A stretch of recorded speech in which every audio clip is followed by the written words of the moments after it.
టాలీవుడ్ లో star director గా తనకంటూ ప్రత్యేకమైన బ్రాండ్ క్రియేట్ చేసుకున్న వ్యక్తి పూరి జగన్నాథ్.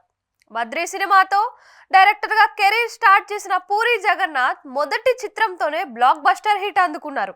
తరువాత ఇట్లు శ్రావణి సుబ్రహ్మణ్యం, ఇడియట్, అమ్మా నాన్న, తమిళమ్మాయి చిత్రాలతో హ్యాట్రిక్ హిట్స్ ని అందుకొని కమర్షియల్ డైరెక్టర్ గా మారిపోయారు. ఈ సినిమాలతో మాస్ మహారాజ్ రవితేజను కూడా పూరి జగన్నాథ్ స్టార్ ని చేశారు. బద్రీ తర్వాత జగపతి బాబుతో బాచి అనే సినిమా చేసినా అది ఫ్లాప్ అయింది. కన్నడంలోకి వెళ్లి తమ్ముడు చిత్రాన్ని యువరాజా పేరుతో రీమేక్ చేసిన హిట్ కొట్టారు. రవితేజతో చేసిన సినిమాలు బ్లాక్ బస్టర్ కావడంతో తెలుగులో పూరి జగన్నాథ్ స్టార్ డైరెక్టర్ గా మారిపోయారు. అక్కడ నుంచి వెనక్కి తిరిగి చూసుకునే అవకాశం లేకుండా వరుసగా స్టార్ హీరోలతో సినిమాలు చేస్తూ వచ్చారు. పూరి జగన్నాథ్ క్రియేట్ చేసిన హీరోయిజం కి యూత్ కి కూడా బాగా కనెక్ట్ అయ్యారు. అలాగే అతని డైలాగ్స్ కూడా జనాలకి బాగా రీచ్ అయ్యాయి. ఈ కారణంగా పూరి జగన్నాథ్ అనే పేరు ఒక బ్రాండ్ గా టాలీవుడ్ లో మారిపోయింది. చాలా మంది యువ హీరోలు పూరి జగన్నాథ్ తో సినిమా పడితే తమ ఇమేజ్ మారిపోతుందని భావించేవారు.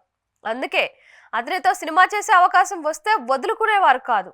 ఇక పూరి జగన్నాథ్ విజయ్ దేవరకొండతో చేసిన లైగర్ సినిమా పాన్ ఇండియా రేంజ్ లో రూపొందించిన విషయం తెలిసిందే. ఇక ప్రస్తుతం రామ్ పోతినేనితో డబుల్ ఇస్మార్ట్ శంకర్ చేస్తున్నారు. ఈ సినిమాని భారీ బడ్జెట్ తో తెరకెక్కించిన పాన్ ఇండియా లెవెల్లోనే రిలీజ్ చేస్తున్నారు. ఇస్మార్ట్ శంకర్ కి సీక్వెల్ గా ఈ మూవీ సిద్ధం అవుతుంది. ఇస్మార్ట్ శంకర్ తోనే రామ్ కూడా కెరీర్ లో బిగ్గెస్ట్ హిట్ అందుకున్నారు. 2000 ఏప్రిల్ 20న పూరి జగన్నాథ్ మొదటి చిత్రం బద్రీ రిలీజ్ అయింది. ఈ సందర్భంగా రామ్ పోతినేని ఇన్స్టాగ్రామ్ లో పూరి జగన్నాథ్ కి విషెస్ చెప్పారు. 25 ఏళ్ల కెరీర్ పూర్తి చేసుకున్న పూరి జగన్నాథ్ సార్కి కంగ్రాట్స్ అంటూ ఇక ఈసారి మరింత బిగ్ హిట్ అందుకోవాలి అని కోరుకున్నారు. ప్రముఖుల నుంచి కూడా ప్రత్యేక అభినందనలు లభిస్తున్నాయి.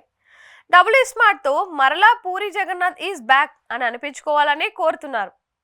ప్రస్తుతం ఉన్న దర్శకులలో అందరికంటే వేగంగా సినిమాలు చేయగల దర్శకుడిగా పూరి జగన్నాథ్ తనకంటూ ప్రత్యేకమైన ఇమేజ్ క్రియేట్ చేసుకున్నారు.